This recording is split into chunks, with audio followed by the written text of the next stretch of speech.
और हॉर्मूज की लहरों पर महायुद्ध सवार है। ट्रंप का गुरूर समंदर में डूब रहा है, जिसे बचाने के लिए अमेरिका ने युद्ध विराम का दांव चला है। अब सब कुछ इस्लामाबाद वार्ता पर निर्भर करता है। इस बीच ईरान ने बारूदी बिसात बिछा दी है, जबकि युद्ध विराम के बीच भी हॉर्मूज का संकट जस का तस है, क्योंकि अब ईरान ने ब्लैकमेल टोल का दांव चला है। ईरान ने साफ कह दिया है, या तो $1 प्रति बैरल का सेफ्टी टोल दो या फिर बंदर अब्बास से छूटने वाली मिसाइलों का सामना करो। 35 देश तिलमिलाए हुए हैं। अरब देशों में कोहराम मचा है। ईरान का ऐलान है हॉर्मूज का सुल्तान वही है। अब यही हॉर्मूज में न्यू नॉर्मल है। ईरान ने अभी सिर्फ 15 टैंकर निकलने की मंजूरी दी है, जिसके लिए वो टोल भी वसूलने जा रहा है। ईरान सीधे तौर पर अंतर्राष्ट्रीय कानून का उल्लंघन कर रहा है। हॉर्मूज की इस व्यवस्था पर IRGC ने कहा है, हॉर्मूज में ये प्रणाली न्यू नॉर्मल है। हॉर्मूज का मैनेजमेंट अब नए फेज में है। तो हॉर्मूज में ईरान की नाकाबंदी। युद्ध विराम के बाद भी ईरान ने हॉर्मूज नहीं खोला है। अब ईरान नया सिस्टम बनाने जा रहा है। ईरान हॉर्मूज से गुजरने वाले ऑयल टैंकर से शुल्क वसूलेगा। इसके लिए ऑयल टैंकर को $1 प्रति बैरल तेल पर ट्रांजिट टोल देना होगा।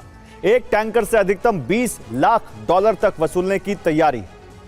तो देखिए, हम आपको जो बता रहे हैं इस एनिमेशन के जरिए कि कैसे यहां पर टोल वसूली होगी। ऑयल टैंकर से हॉर्मूज शुल्क वसूलेगा। $1 प्रति बैरल तेल पर ट्रांजिट टोल लगेगा और अधिकतम $20 लाख तक यह शुल्क लिया जाएगा। ईरान इस शुल्क को क्रिप्टो करेंसी में वसूल सकता है। क्रिप्टो करेंसी में यह वसूली हो सकती है। अभी ईरान ने रोजाना सिर्फ 15 टैंकरों को गुजरने की मंजूरी दी है, जबकि एक दिन पहले हॉर्मूज में सिर्फ 6 टैंकरों की एंट्री हुई है, जबकि पहले रोजाना करीब 140 शिप वहां से निकलते थे। ईरान के इस फैसले से अमेरिका बौखला गया है। अब अमेरिका ने ईरान पर नए प्रतिबंध लगाने की धमकी दी। इस बीच यूरोपीय देश भी हॉर्मूज संकट का समाधान निकालने में जुटे। हॉर्मूज को लेकर 35 देश, यूरोपीय और अरब देश चर्चा करने वाले। यूएई ने कहा है कि ईरान हॉर्मूज समुद्री मार्ग का इस्तेमाल हथियार की तरह कर रहा है और दुनिया को इस पर चुप नहीं रहना चाहिए। फ्रांस की तरफ से बयान आया है, हम यूरोप और अरब के सहयोगी देशों के साथ हॉर्मूज ब्लॉकेड हटाने के लिए संपर्क में है।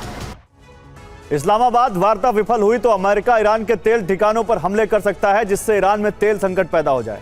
पहला ऑयल फील्ड अहवाज है, जो खुजेस्तान में पड़ता है। इसकी क्षमता 945,000 बैरल प्रतिदिन है।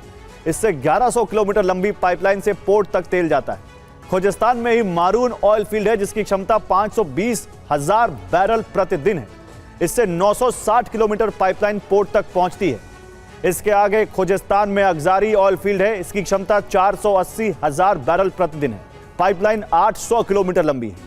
फारस की खाड़ी में फोरुजान ऑयल फील्ड है, जिसकी क्षमता 200,000 बैरल प्रतिदिन है, यानी लगभग 2 लाख बैरल प्रतिदिन, जबकि पाइपलाइन 500 किलोमीटर लंबी है। इसके पास से ही दोरूद ऑयल फील्ड है, जिसकी क्षमता 150,000 बैरल यानी 1.5 लाख बैरल प्रतिदिन है। इससे 400 किलोमीटर लंबी पाइपलाइन तेल लेकर बंदर अब्बास पोर्ट पहुंचती है। अमेरिका इन्हीं पाइपलाइन को ध्वस्त कर सकता है, जिससे तेल पोर्ट तक नहीं पहुंच पाएगा और तेल सप्लाई